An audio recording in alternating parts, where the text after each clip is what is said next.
Baik, Assalamualaikum warahmatullahi wabarakatuh. Alhamdulillah, kita dapat bertemu lagi dalam sesi PDPR kita pada uh, minggu selepas cuti ni, yang mana kita akan melalui lebih kurang 35 hari lagi sebelum keputusan sekolah dibuka semula 1 September, insyaAllah. So tak apa, kita akan teruskan sesi PDPR kita dengan bab yang baru, iaitu bab 8 yang bertajuk keradioaktifan. So kalau berkaitan keradioaktifan ni, biasanya kamu akan membayangkan apa? Bom atom lah. Okay, tak apa. Okay, apa yang kita akan bincangkan hari ni? Okay, hari ni kita hanya akan membincangkan mengenai sejarah penemuan keradioaktifan. Okay, sejarah penemuan keradioaktifan. Okay, hasil pembelajaran kita. Yang pertama, memerihalkan sejarah penemuan keradioaktifan. Dan yang kedua, menerangkan dengan contoh maksud bahan radioaktif, keradioaktifan dan konsep separuh hayat perebutan radioaktif. So ada dua hasil pembelajaran kita hari ni. Okey, kita teruskan. Okey, pertamanya sejarah penemuan keradioaktifan. Siapa yang jumpa dulu pasal radioaktif ni? Yang pertama, pada tahun 1895, Wilhelm Conrad Roentgen, okey, ataupun ahli fizik Jerman ni telah menemukan sinar X secara tidak sengaja. Dulu ni depa saintis ni dia bertemu tak sengaja, kemudian baru dia buat kajian secara tak sengaja. Okey, beliau telah mengambil gambar foto sinar X dengan tangan isterinya. Okey, dia mengambil gambar bini dia, tangan yang bini dia. So kejayaan itu membolehkan Wilhelm Conrad Roentgen menerima hadiah Nobel pertama dalam bidang fizik pada tahun 1901 bagi penemuan sinar X. Ni orang yang pertama lah dikatakannya adalah orang ahli fizik Jerman. Okey. Ni dia guna alat ni lah, tip sinar X. Okey, yang kamu pergi dekat klinik tu kan, yang ambil X-ray kan. Tu salah satu radioaktif tu. Okey. Ni alat dia yang diguna pada zaman itu. Okey, dapat gambar tangan isteri dia. Tapi dapat gambar apa? Tulang-tulang tangan isteri Wilhelm Roentgen ni. Okey. Ini dia punya contoh alat yang guna pada masa tu. Okey. Radium. Okey, sejak penemuan radium, pancaran gamma yang dihasilkan oleh radium telah digunakan dalam pelbagai bidang, termasuklah bidang perubatan untuk merawat penyakit kanser. Salah satu bahan radioaktif yang ditemui nama dia radium. Okey, bahan tu digunakan dalam perubatan untuk merawat penyakit kanser. Namun begitu, Marie Curie meninggal dunia semasa berumur 67 tahun kerana mengidap penyakit yang disebabkan oleh pendedahan pada pancaran gamma yang berlebihan. Tapi kena ingat, bahan radioaktif ni dia akan mengeluarkan sinaran. Sinaran yang ada ni dia sinaran gamma. So bila dia berlebihan, dia sendiri pun akan mati.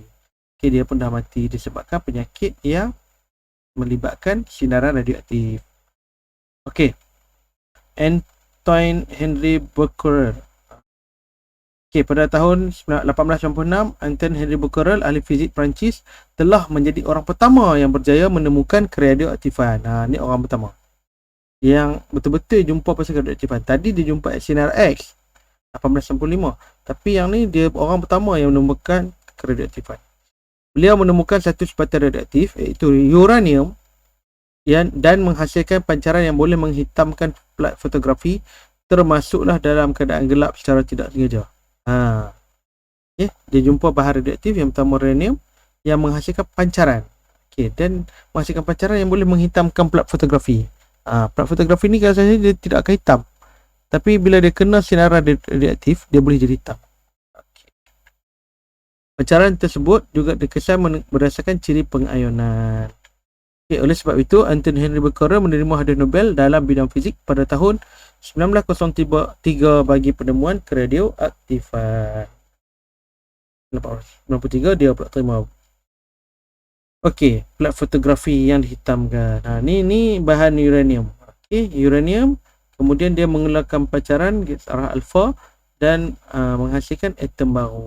Okey, pancaran dia yang disebabkan oleh uranium. Baik. Uranium apa? Selepas menghadiri sesi pembentangan kertas kerja oleh Regen pada tahun 20 Januari 1896, Becquerel berasa heran kerana kajiannya tidak dapat menghasilkan sinar X. Oleh itu, Becquerel telah menggantikan bahan dikaji dengan sebatian uranium. Dia buat kajian juga berkerana ni, tapi tak dapat menghasilkan sinar X. Tadi dia tukar pula bahan dengan menggunakan seperti uranium. Tengok saintis dulu, lepas semangat. Okey, Marie dan Pierre Curie.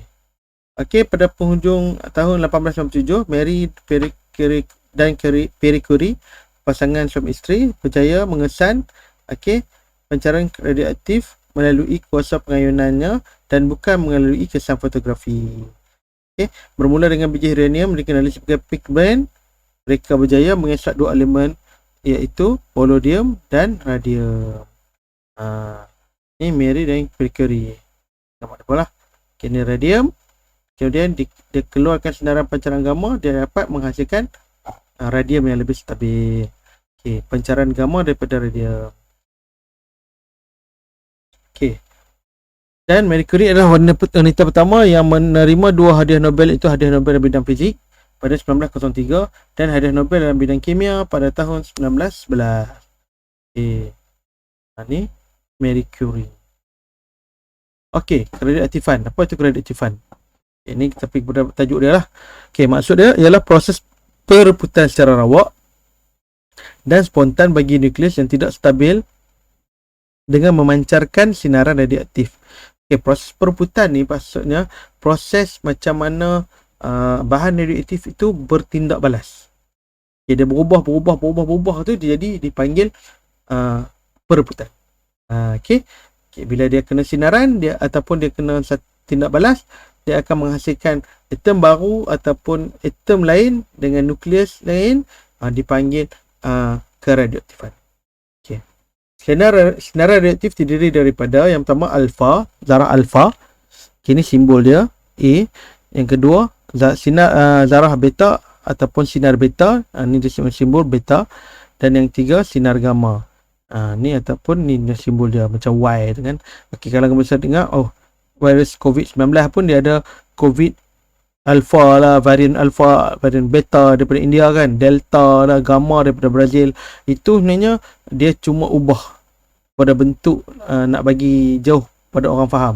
Sebenarnya asalnya varian beta ni varian India, jadi nanti orang kata India punca kan. Jadi dia tak mau orang kenal varian COVID tu daripada negara mana-mana. Dia ubah pada alpha, beta, gamma, delta dan sebagainya tu supaya orang tak tahu daripada mana punca virus tu. Jadi kita belajar dalam bab keradioaktifan ni, ada 3 sinaran yang ada dalam keradioaktifan. Yang pertama alfa, beta dan gamma. So ingat itu je. Perebutan uranium. Kita tengok perebutan uranium. Kalau kita tengok uranium ni bila dia bertindak balas sebab dia tak stabil, dia mengeluarkan sinaran, dia akan menghasilkan dua atom, dua bahan yang baru. Yang pertama thorium 234 dan nukleus helium, ataupun zarah alfa sebab dia positif. Yang ni dipanggil hasil perebutan kepada uranium dan dia berlaku sentiasa berlaku. Perebutan thorium pula. Thorium tadi pula dia kena sinaran yang baru radioaktif juga, dia akan menghasilkan proktanium. Proktanium ni dan juga elektron ni negatif, dia itu zarah beta atau sinaran beta.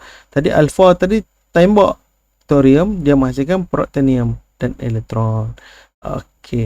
Ini kalau perebutan thorium 234. Dan dan perebutan kobalt. Kobalt 60 ni adalah nukleus kobalt yang tak stabil. Jadi dia kena tembak dengan sinaran gamma. Dia bila menghasilkan sinaran gamma, dia akan jadi nukleus kobalt yang lebih stabil. Dia tetap kobalt 60 tapi kobalt 60 yang lebih stabil berbanding kobalt 60 yang tidak stabil. Sebab apa? Dia menghasilkan sinaran gamma dia sendiri. Boleh.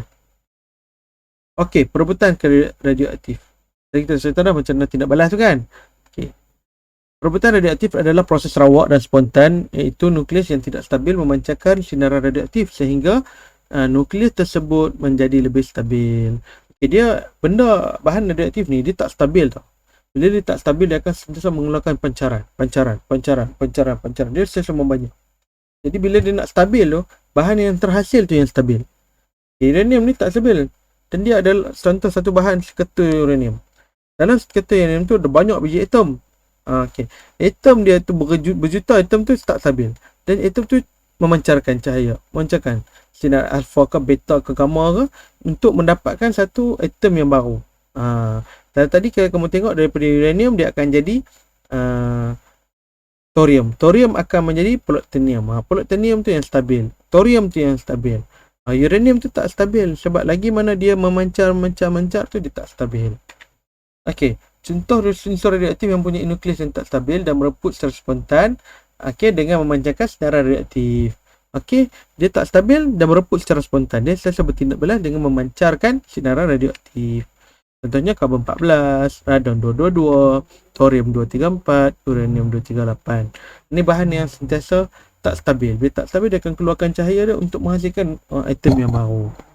Itulah cara pereputan radioaktif. Unit keradioaktifan.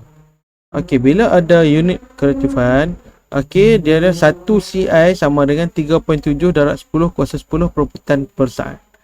Unit SI bagi keradioaktifan adalah becquerel ataupun BQ. 1 becquerel ialah 1 pereputan sesaat. 1 becquerel sama dengan 1 pereputan per saat. Jadi nak cerita macam mana? Ini dia punya unit dia. Kalau kita bergerak, kalau jarak itu panjang, itu meter. Kita bergerak dengan laju, meter per saat lah. Tapi kalau kata untuk unit keradioaktifan ni, 1 becquerel bersamaan 1 pereputan per saat. Macam tu. Unit ni yang diperkenalkan adalah Curie. Maksudnya Curie kan dia, lepas tu kadar pereputan nukleus yang tidak stabil atau keaktifan dalam pereputan nukleus diukur dalam unit Curie. Kadar pereputan nukleus yang tak stabil ni kita guna Curie. 1 Curie sama dengan 3.7 darab 10 kuasa 10 pereputan per saat ataupun sesaat. Separuh hayat pereputan radioaktif.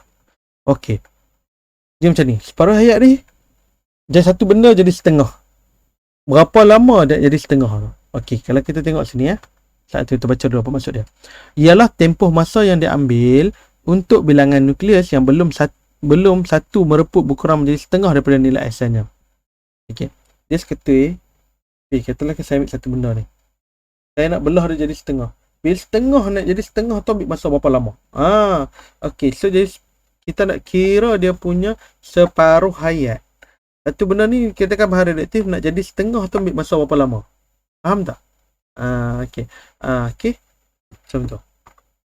Gambaran secara grafik keadaan apabila di bilangan nukleus belum mereput itu berkurang dengan masa ditunjukkan dalam raja. Ni tengok ni bahan ni satu ni masih ketul lah. Nak jadi setengah pada tu dia ambil masa 0.5. Boleh jadi 0.5 days, hari. Boleh jadi 0.5 years, tahun. Boleh jadi 0.5 jam. Tengok pada half-life. Kalau kata jadi setengah dalam tempoh 0.5 jam, jadi half-life dia 0.5 jam. Setengah jam half-life. Setengah jam lagi jadi 1/4 daripada selesai. Setengah jam lagi 1/8. Ada kalau 0.5 ni setengah tahun. Setengah tahun dia akan jadi setengah daripada selesai. Setengah tahun lagi dia 1/4 selesai. Faham maksud itu? Itu pereputan radioaktif. Dan tak dia kan mengecil sampai habis dia jadi bahan baru. Tu kata pereputan. Contoh ni belum mereput. Ni sudah mereput. Ni nak gambar aja. Kita tengok bahan asal ni dia belum mereput lagi. Asal. Contoh selepas 5 hari, maksudnya dia punya separuh hayat dia 5 hari. Selepas 5 hari dia akan di setengah. Setengah. Lepas 5 hari lagi dia akan di 1/4. Dia potong setengah daripada yang belum mereput lagi. 1/4 yang belum mereput. 1/4 ni dia belum selepas 5 hari, lepas 15 hari, 5 hari, dia akan jadi 1/8. Faham tak? Jadi lepas 5 hari lagi, maksudnya hari yang ke-20, 1/8 bagi 2, 1/16. Kecil lagi 1/32, kecil lagi 1/64, kecil sampai habis. Tapi ingatlah, separuh hayat bagi bahan-bahan uranium ni bukanlah 5 hari, berjuta tahun. Plutonium mereput menjadi uranium. Dengan separuh hayat T tengah 5.2 jam. Hitungkan jisim PA234 selepas 20.8 jam dengan jisim asalnya 80 gram. Kita tengok macam mana. Okey, kosong jam 80 gram. 80 gram. 5.2 jam jadi 40 gram. Okey. 10.4 jam dia jadi 20 gram. Okey, tambah 5.2 jam kurang lagi 20. Faham tak? Dia akan separuh-separuh. 80 bahagi 2 40. 40 bahagi 2 20. 20 bahagi 2 5. 10. 10 bahagi 2 5. So selepas 5.2 jam. 5.2 jam seterusnya akan jadi 10 gram. 20 bagi setengah kan, 20 bagi setengah, 10 bagi 2. 10 bagi 2 lagi akan jadi 5 gram selepas 20.8 jam. Maka jisim protactinium 2, 3, 4 dan 3 selepas 20.8 jam hanya 5 gram sahaja. Dia besar ke kecil tu sampai berapa jam. Sehingga dia jadi, kalau kita nak tengok selepas beberapa jam jadi apa, ataupun berapa gram selepas beberapa jam. Macam itulah. Itu cara pengiraan dia. Okey, graf keaktifan melawan masa bagi bahagian radioaktif adalah seperti yang tunjukkan dalam rajah 8.4. Okey, tengok 800. Tengah dia kat mana? 800 bagi 2 apa? 400. Okey, 400. Jadi berapakah separuh hayat bagi P? 40. Okey, yang 400 bagi 2 200. Tambah 20 sangat kan? Tepat tak? So 800 bagi 2 400. So kita tarik 200 sampai sini 40 sangat. Jadi berapakah daripada keputusan graf? So kita dapat keaktifan asal dapat 800 gram, 800 becquerel. So keaktifan pada separuh hayat dia 1/2 bagi 800 bagi 2 dapat 400 kan. So 400 becquerel. Okey, kita gariskan 400 pergi kepada graf dan kemudian kita turun kepada masa. Jadi kita akan dapat maka separuh hayat bagi P ialah 40 saat. Faham tak macam tu? So kalau kita tahu lagi berapa pula masa selepas 120 saat. Kira lagi. Bagi 400 bagi 2 200, 200 bagi 2 100 kan? 100 kat mana? 100. Dan itulah cara kira dia. Okey. Keaktifan bagi bahan radioaktif mengikut masa ditunjukkan dalam jadual 8.1. Okey. Masa minit yang kosong 120. Minit ke-5 80. Minit ke-10 56. Minit ke-15 40 becquerel. Minit ke-20 28. Minit ke-25 20. Okey, lukis graf keaktifan melawan graf dalam kertas graf. Okey, berdasarkan keputusan graf, berapakah separuh hayat bagi Q? So kalau kita tengok sini, kita tahu dah bahan asal dia hanya 120 becquerel. So kita kena cari pada 60 becquerel, barulah kita tahu berapa separuh hayat dia. Kat sini kita tengok 60 tak ada. Jadi mau tak mau kita kena lukis graf. So kalau kita lukis graf 120, kita plot dengan data dia bagi. Okey, pada 5.6 apa semua ni kita garis. Okey. So 120 bagi 2 dapat apa? 60. Okey, 60 kita atas separuh hayat 60 kena pergi pada titik temu graf dan turun ke bawah untuk kira masa. Kita tengok kat sini berapa minit? 5 6 7 8 9 minit. Jadi daripada graf ditunjukkan dalam rajah 8.6 separuh hayat bagi Q ialah 9 minit. So boleh faham tak macam tu? Faham tak macam tu? So kalau kita nak rejak lagi, itulah kita kira separuh hayat, kita lukis graf ataupun daripada graf tu kita tengok nilai asal dia berapa. Kalau 500 bagi 2 250. Kalau 1000 bagi 2 500. Jadi daripada graf tu kita akan pick garis masa berapa jisim asal dia ataupun berapa becquerel dia punya tu, keaktifan bahan tu, kita garis sehingga kita bertemu dengan graf, kemudian kita turun ke bawah untuk tengok masa bagi keaktifan yang separuh hayat. Okey, boleh tak? Saya faham. Yang mana kamu tak faham tu kamu boleh tanya saya dalam grup atau personal. Okey, saya akan bagi latihan untuk kamu buat. Okey, baiklah. So saya rasa itu saja untuk perbincangan kita hari ini. Tak panjang mana, cuma dia agak mengambil masa untuk memahami lah. So insya-Allah jumpa lagi pada kelas akan datang. Qul qawli hadza astaghfirullahalazim. Assalamualaikum warahmatullahi wabarakatuh.